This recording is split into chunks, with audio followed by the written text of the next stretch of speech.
Azam Khan from Karachi Kings.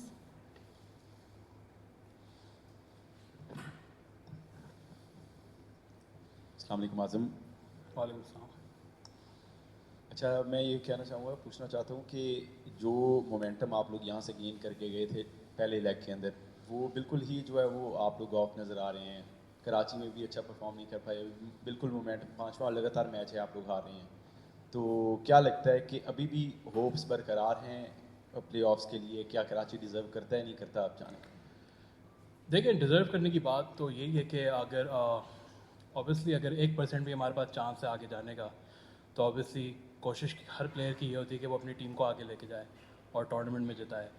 तो मेरी भी यही कोशिश है और आई एम श्योर बाकी सबकी भी यही कोशिश है, लेकिन थोड़ी एग्जीक्यूशन हमारी ख़राब रही है। फिर बीच में कुछ कराची में इंजरीज़ हुई, मैं एक मैच ड्रॉप हुआ बिकॉज मुझे बैक स्पैज़म था। तो ये इंजरीज़ जब आती हैं तो काफ़ी मुश्किल हो जाता है मैनेज करना सबको। तो I think this could be a possibility कि हम लोग बैक टू बैक मैचेस आ रहे हैं।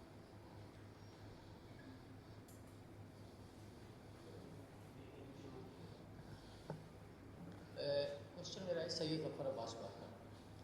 कराची किंग्स की टीम इतनी वेल कंपोज नज़र नहीं आ रही।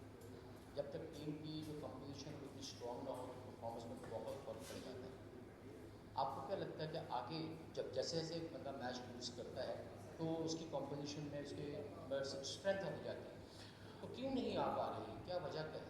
देखिए, मुझे ऐसा लगता है कि शुरू के जो 3 मैचेस थे उसमें हमारा कॉम्बिनेशन बहुत अच्छा था और हमारी एग्जीक्यूशन भी बहुत अच्छी थी। और अगर आप देखें कि मिडिल पीरियड में मैच के एक ऐसा टाइम आता है जहाँ हमारी बॉलिंग बहुत अच्छा कर रही थी। लेकिन अभी क्योंकि अभी इंजरीज़ भी बहुत रही हैं, मैं इस तरह वही बता रहा था इससे पहले वाले सवाल में कि इंजरीज़ बहुत ज़्यादा रही हैं और निकल्स भी रहे। जैसा आप आज देखें तो शायद अजीज़ ने अच्छा स्टार्ट किया था, लेकिन उनको भी शोल्डर इंजरी की वजह से बाहर जाना पड़ा। तो आज भी हम एक बॉलर लेस हो गए थे। तो ये चीज़ें देखें क्रिकेट के साथ आती हैं ज़िंदगी में और I think injuries are part of life और उसी तरह फिर कॉम्पोजिशन बन नहीं पाता क्योंकि जब लक आपके फेवर में ना हो ऑब्वियसली कोशिश हमारी यही होती है फील्ड के अंदर कि हम मैच जीतने की तरफ जाएं, लेकिन कुछ सर्कमस्टांसेस ऐसे हो जाते हैं ज़िंदगी में कि you can't do anything about it.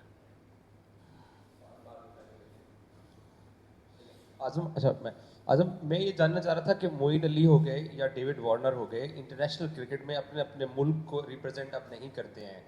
सो एक तज्जिया ये भी किया जाता है कि कराची किंग्स के जो टॉप प्लेयर्स हैं अब उनका कुछ स्टेक पे नहीं है कि उन्होंने नेशनल सेलेक्टर्स को, नेशनल मीडिया को, एक्स क्रिकेटर्स को प्रूव करना है कि हमने वापस स्पेस भी बनानी है। तो थोड़ा रिलैक्स 5 मैचेस में ये फैक्टर है या आपको दोनों बेस्ट क्रिकेटर लगते हैं? डेफिनेटली आपके साथ खेल रहे हैं, कैप्टन भी है।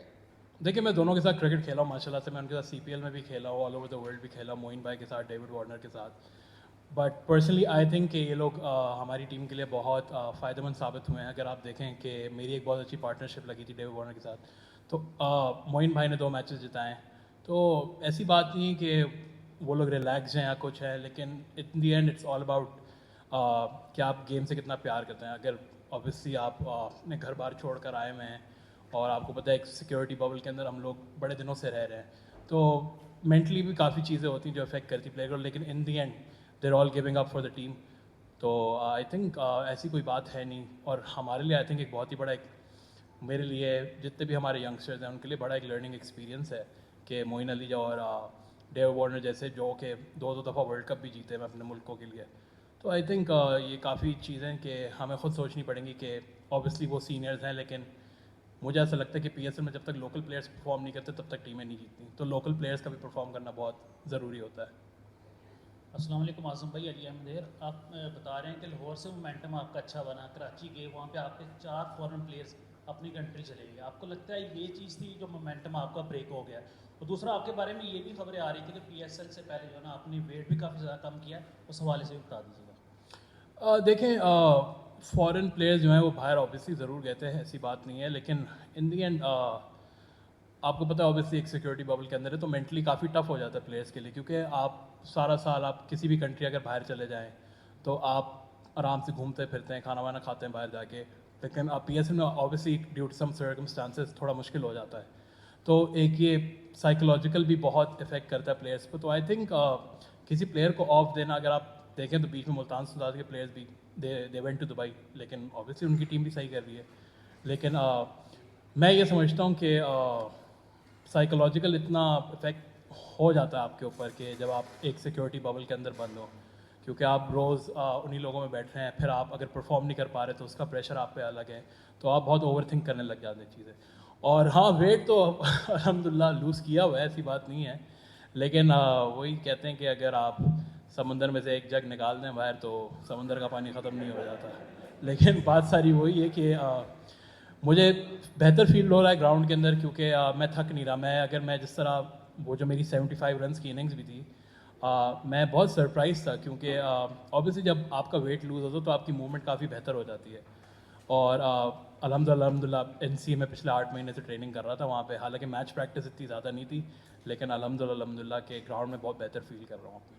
आजम शकील घटक यार, अच्छा कोई भी टीम जब एक टीम होकर खेलती है तभी जीतती है, आप कोई स्पेसिफिक एक प्लेयर को नहीं कह सकते, लेकिन आपके पॉइंट ऑफ व्यू से कराची में ऐसी कौन सी चीज़ लैग कर रही है? बैटिंग के पॉइंट ऑफ व्यू से आप लोग हार रहे हैं, या कि बॉलिंग है जो कि आप लोगों के लिए मेजर कंसर्न पॉइंट है?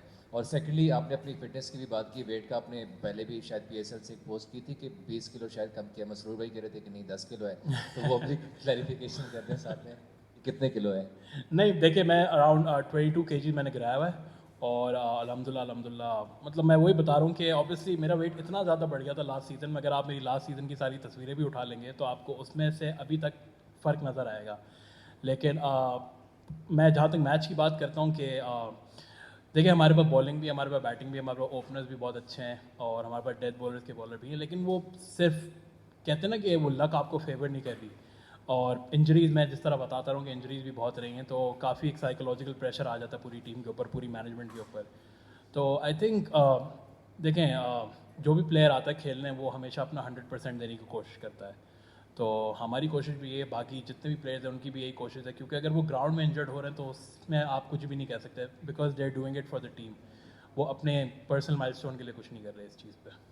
आज़म, आज के मैच की स्पेसिफिकली बात करेंगे कि कंडीशंस आपको कैसी लगी लाहौर में? आज डे में दूसरा मैच था ये जब से लाहौर में शुरू हुआ PSL, तो आपको ये नहीं लगा कि रन ज़रा आज शॉर्ट थे, 15-20 रन जिस तरह का आपको मोमेंटम मिला, रॉय आपके साथ खेल रहे थे, बीच में विकेट्स भी लूज हुई, दूसरा बैक टू बैक, अब कल लाहौर के साथ भी अब आपका मैच है, डू और डाई गेम है अब हर मैच ही, तो उसके हवाले से क्या प्लान है? देखिए मुझे ऐसा लग रहा था कि हम लोग जब पिच देखने गए दोपहर के टाइम में, तो हमें काफ़ी ऐसा लग रहा था कि ये इस पर बॉल स्किड ऑन करेगा और अच्छे से बैट पाएगा, लेकिन इसका कम्प्लीटली ऑपोजिट था। क्योंकि अगर आप देखें जब सेकंड इनिंग में खुशदिल भी बॉल कर रहा था तो उसका बॉल ब्रेक हो रहा था। तो ऑब्वियसली जब आप पिच के ऊपर जाते हैं बाहर से आपको बहुत चीज़ें आसान लगती हैं, तो मैं हमेशा से ये कहता हूँ कि अंदर जाके जितना जल्दी आप असेस कर सकते हैं कंडीशंस को, तो आई थिंक हमने थोड़ा, शायद मुझे ऐसा लगा हमने लेट असेस किया कंडीशंस को, लेकिन इन दी एंड मुझे ऐसा लगा कि हमारा स्कोर बहुत बेहतर है इस पिच के हिसाब से। तो लेकिन ऑब्वियसली एग्जीक्यूशन हमारी बॉलिंग में वैसी नहीं रही, लेकिन बैटिंग में कुछ एक पीरियड ऐसा था जहाँ में लगा, मुझे पर्सनली लगा कि हम थोड़ा स्लो हो गए, तो may be that could be the reason. Azam, Lahore में शुरुआत अच्छी रही आप लोगों की, लेकिन कराची जाते इंजरीज भी हुई और मैचेस भी नहीं जीत सके। अब लाहौर में वापस दोबारा आए, आज मैच में हमने देखा फील्डिंग में काफ़ी लैग दिखाई दिया, कैचेस ड्रॉप हुए और फास्ट बॉलिंग भी उस तरह नहीं हो सकी। डेविड वार्नर के बारे में बताइएगा कि थोड़ा सा जब कराची में मैचेस हार रहे थे, गो कि वो नहीं खेल रहे थे, गुस्सा करते हैं ड्रेसिंग रूम में, क्या समझाते हैं, कैसे बिहेव करते हैं? देखिए अगर मैं वही बात करता हूँ, अगर हम कोई मोहल्ले में भी मैच खेल रहे हो, अगर हम हार रहे हो तो हम सबको गुस्सा आता है, जो मतलब ऑब्वियस सी बात है। लेकिन एक ऑस्ट्रेलियन माइंडसेट के साथ ऑब्वियसली जब वो हमें चीज़ें बताते हैं ग्राउंड के अंदर, तो उसको अप्लाई करने की कोशिश करते हैं। देखें एग्जीक्यूशन होना ना होना वो आपके हाथ में नहीं, लेकिन आपका जो मेहनत है उसके पीछे आई थिंक तो आपको अपनी एग्जीक्यूशन पे पूरा भरोसा आना चाहिए। तो मुझे बड़ा मज़ा आता है कि डेविड वार्नर हमारी टीम का हिस्सा है और वो काफ़ी चीज़ें उनसे सीखने को मिलती हैं।